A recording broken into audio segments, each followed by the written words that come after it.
¿Qué tal? Buenos días, ya estamos preparados para hablar con ustedes, llevarles estos consejos sobre el tema que nos adelantaba nuestra compañera de labores. ¿Qué pasa si tiene una colitis ulcerativa crónica? Algo así nos ha dicho el doctor, que hoy va a estar hablándonos en este tema tan importante. El doctor Carlos Martínez Vega, él es especialista en cirugía laparoscópica y también es coloprostólogo. ¿Qué tal, doctor? ¿Cómo le va? Muy buenos días, Xochitl, buenos días, amigos televidentes. Efectivamente, el día de hoy vamos a hablar acerca de un tema que se llama colitis ulcerativa crónica inespecífica. Es una patología poco frecuente en nuestro país, sin embargo, si no se detecta a tiempo, puede ser mortal en nuestros pacientes. Es importante mencionar que la colitis ulcerativa es cuando la mucosa del colon se inflama, es una mucosa muy inflamada, provoca diversos síntomas y en Estados Unidos hay aproximadamente 500.000 personas que se diagnostican cada año por esta enfermedad.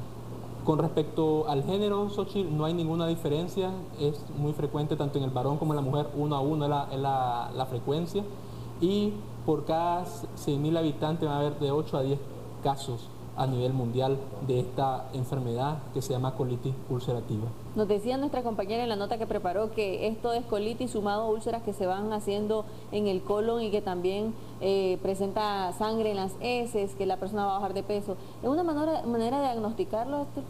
El diagnóstico, el gold estándar para esta enfermedad aún no existe, no hay ningún consenso. Es una combinación de historia clínica del paciente, hallazgo endoscópico. Como decía la cápsula de introducción, se debe hacer en estos pacientes una colonoscopía diagnóstica y en la colonoscopía diagnóstica nosotros debemos de tomar múltiples biopsias y enviarlo al patólogo. El diagnóstico definitivo de esta enfermedad va a ser histopatológico. ¿Qué quiere decir? De que el médico patólogo nos va a decir a nosotros que es una colitis ulcerativa. Él va a tener la última palabra.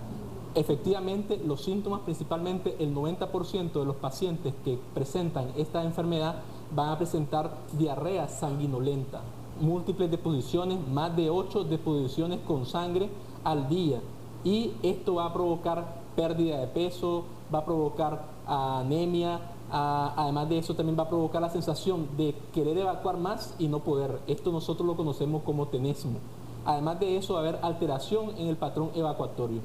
Si un paciente cursa con múltiples evacuaciones en más de 8 ocasiones con diarrea con sangre, obviamente le va a provocar una anemia, va a llegar a nuestra consulta con la frecuencia cardíaca alterada y en algunas ocasiones hay pacientes que deben de requerir atención intrahospitalaria, es decir, que nosotros lo debemos de ingresar posterior a realizar ciertos exámenes como es una biometría hemática, marcadores de reacción inflamatoria que nos van a medir el pronóstico de esta enfermedad. Entonces es complicada. Así es importante mencionar, Xochitl, de que esta enfermedad hay que realizarle a todos los pacientes que tienen alteración del patrón evacuatorio y diarrea con sangre, hay que descartar esta enfermedad siempre mediante una colonoscopía diagnóstica, hacer este examen diagnóstico bajo sedación y observar todo el colon. Y en base a los hallazgos endoscópicos, nosotros como coloproctólogos vamos a clasificar la enfermedad y así dar tratamiento, porque en algunas ocasiones esta enfermedad está limitada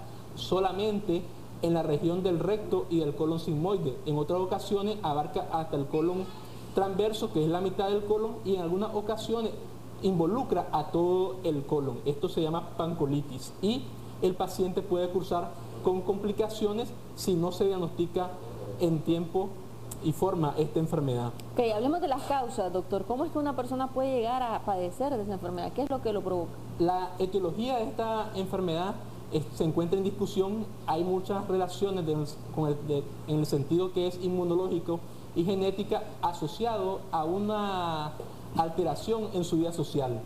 Casi siempre hay un factor desencadenante de esta enfermedad, probablemente sea el estrés o cambios en el hábito de la vida cotidiana de uno, que va a provocar que el paciente inicie con las diarreas sanguinolentas y la sensación de querer evacuar más, pero no poder.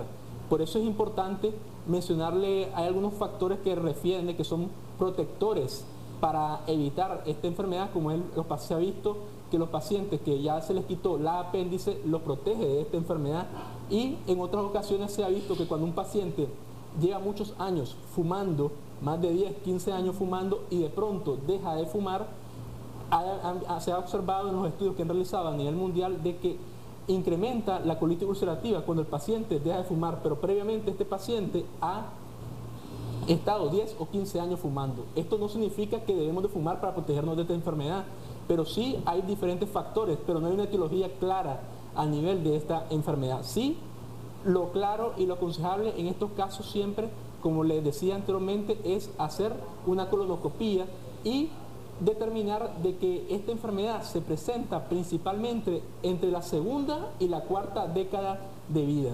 Ok, tenemos algunos mensajes, doctor, que ya la gente nos está haciendo consulta. Buenos días, excelente tema. Mi consulta es que yo tengo 8 días de diarrea, me provoca dolor de estómago y no siempre defeco con sangre y se me inflama el estómago. Otro mensaje dice, ¿hay diferencia en las edades? Es otra de las consultas. Nos dan el nombre, doña Elisa nos escribe, quisiera saber por qué frecuentemente tengo heces y diarrea con sangre. Quisiera saber qué tratamiento necesito. Otra persona, tengo un niño de 3 años y me le dio estreñimiento del colon, me ha bajado mucho de peso últimamente. Bueno, para contestar esos mensajes, doctor, que específicamente se han referido al tema. Claro, específicamente, diarrea con sangre hay que investigarla. Primero debemos de descartar cualquier enfermedad benigna en la región anal, hemorroides, fisura anal, úlceras anales y además de eso, en algunas ocasiones descartar parasitosis. Hay algunos parásitos que provocan diarrea con sangre, que se le llama disentería.